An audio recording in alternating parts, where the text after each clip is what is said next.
قلت أنا في تحديات تواجهنا تتلخص في تحديين.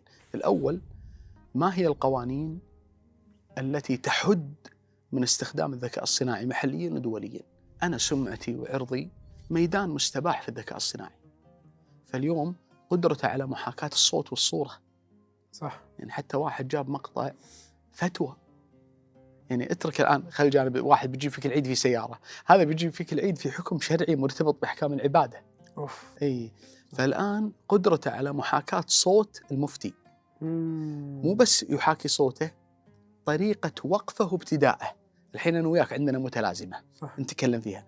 هو لما تقول له حط الجواب الفلاني على لسان وصوت ابن عثيمين، فهو يقرأ بسرعة هائلة طريقة ابن عثيمين في الفتوى. هذه في الشبكات التواصل إيه خطيرة طبعا. هذه. طيب هذه لو راحت في وسائل التواصل، لحق ما تلحق على ما تنفي.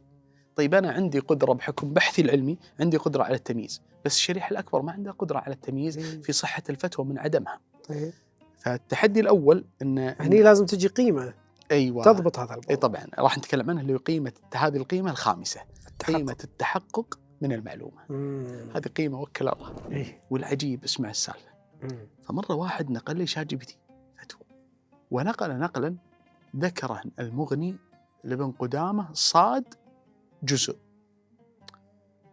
النص هذا بالاستقراء يستحيل أن يقول ابن قدامة، وارجع ولا ما هو موجود. هذا شات جي بي تي. هني نأتي إلى مسألة خطيرة. الذكاء الصناعي في غالبه هو يقرأ كل ما هو مكتوب في العالم الرقمي بعيداً عن مصدرية المعلومة. يقرأ كل ما في النت، بعدين يعطيك الملخص والقول. فهو قد ينسب إلى من أخطأ في المواقع الإلكترونية نفسها نقل لك، فهو ما يتحقق. شلون يضبط معك شات جي بي تي؟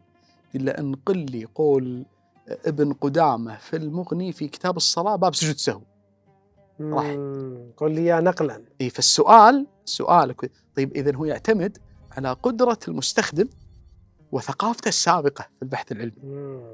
كل ما ضيقت عليه أعطاك. بس ربعنا يسوون؟ يسأل سؤال عام وهو يقرأ في العالم الرقمي. فإنه هنا نقول إن المعلومة اللي ترتبط في عبادتك وزكاتك وصلاتك ووضوءك لابد أن تكون معلومة متحققة.